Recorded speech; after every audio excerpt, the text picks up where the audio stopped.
হ্যাঁ, এটা আমরা গত ২৯ বছর ধরে বিভিন্ন সরকার আসছে গেছে, কিন্তু এর কোনো সুরাহা হয় নাই। তো ইনশাল্লাহ এটার একটা সুরাহা হবে এবার, যেহেতু একটা গণজাগরণের একটা সরকার পতনের পর একটা নতুন সরকার আসছে। তো ওনার কাছে আমাদের রিকোয়েস্ট, এটা যেন সুষ্ঠুভাবে তদন্ত করে এটা সুপরিকল্পিত হত্যাকাণ্ড, এবং আমরা এই হত্যাকাণ্ডের বিচার চাই। সামিরা, তার বাবা, ওনারা ছিল একটা দূষর ফেসিস্ট। ওনারা ছিল মানে ক্ষমতার, টাকার জোরে ক্ষমতার অপব্যবহারকারী একজন দল, যার জন্য আমরা এটা নিয়ে সঠিক তদন্ত করতে পারি নাই। পিবিআই বনোজ কুমার সাহেব জন্য নাকি তদন্ত প্রতিবেদনে লাইভে আইসা কথাগুলো বলেন, তখন লাস্ট সব কিছু বলার পরে বনোজ কুমার সাহেব বলছিল যে আমাদের তদন্ততে ইয়াতে আমরা পাইছি এটা আত্মহত্যা না হত্যা। পরে মাথা নাড়াতে বললেন যে এটা হত্যা, এটা আত্মহত্যা। বনোজ কুমার সাহেব এবং আদালতের প্রতি সম্মান জানিয়ে বলছি যে রিজভির যদি জবানবন্দি আমেরিকা থেকে দেওয়ার পর আদালত গ্রহণ করতে পারে, তাহলে রুবি সুলতানা যে আমেরিকা থেকে বলল যে এটা আত্মহত্যা না এটা হত্যা, আমার স্বামী আমার ভাইকে দিয়ে সামিরার পরিবারকে নিয়ে হত্যা করলো, তাহলে রুবির বক্তব্য কেন আদালত গ্রহণ করলো না? শিষ্টাচারিতা কেন আমাদের বেলা হবে? বাদীর পক্ষের বেলা তার বক্তব্য নিলেন না, আর রিজভি আমেরিকা থেকে একটা মানে ভিডিও ফুটেজ দিলেন, এটা আদালত গ্রহণ করলেন।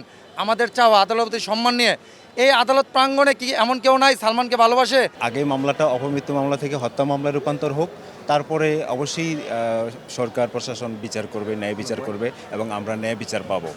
সালমান শাহ বাংলাদেশে কি ছিলেন এটা সবাই জানে। এত বছর হয়ে গেল, প্রায় 29 বছর আজকে আর কি এই মামলাটা চলতেছে। এটা কিন্তু একটা বিশাল ব্যাপার, কারণ এটা হচ্ছে একটা যে কোনো মামলা দেখি আমরা 2 বছর 3 বছর 4 বছর 5 বছরের মধ্যে সেটা শেষ হয়ে যায়। সালমান ভাই 29 বছর হয়েছে, পণ্য হয়েছে, মারা মানে আপনার হত্যা হয়েছে, আমরা বিচারটা পাইনি বাংলার মাটিতে। তো স্বৈরাচার সরকার ছিল, উনি একতরফায় আপনার বিচারটা অন্যদিকে নিয়ে গেছে, আমরা যার কারণে সরকার আপনার পাইনি। কিন্তু গত বছরগুলোর তুলনায় আজ আপনারা সবাই দেখতে পাচ্ছেন মিডিয়া এবং আপনার শিল্পী সমিতি এবং আপনার সাধারণ জনগণের মধ্যে, ভক্তদের মধ্যে সালমান ভাইয়ের যে ইটা আপনার আগের থেকে অনেক জনপ্রিয়তা হয়েছে বিচারের দাবিতে। সালমান শাহ বাস্তবে হত্যার শিকার হয়েছে। সামিরা তার যে পরিবারে, সামিরা যে কাজের লোক ছিল, যেমন আবুল, মনোয়ারা, ডলি, এরা কোথায়? এদেরকে প্রশ্ন করলে বেশি লোক লাগবে না তো। আবুল, মনোয়ারা আর ডলিকে প্রশ্ন করলে, 3 জনকে প্রশ্ন করলেই কোর্টে এনে, হ্যাঁ, ওই দিন সালমান শাহ কী হয়েছিল? এই যে মামলাটা এখন পর্যন্ত এত বছর, এই 29 বছর এতদিন এই মামলাটা কিভাবে থাকে আমি তো এটা বুঝি না, যে একটা অপমৃত্যু মামলা কিভাবে এতদিন থাকে। এটাকে অবিলম্বে, আমাদের দাবি হচ্ছে অবিলম্বে এটাকে হত্যা মামলা রূপান্তরিত করা হোক।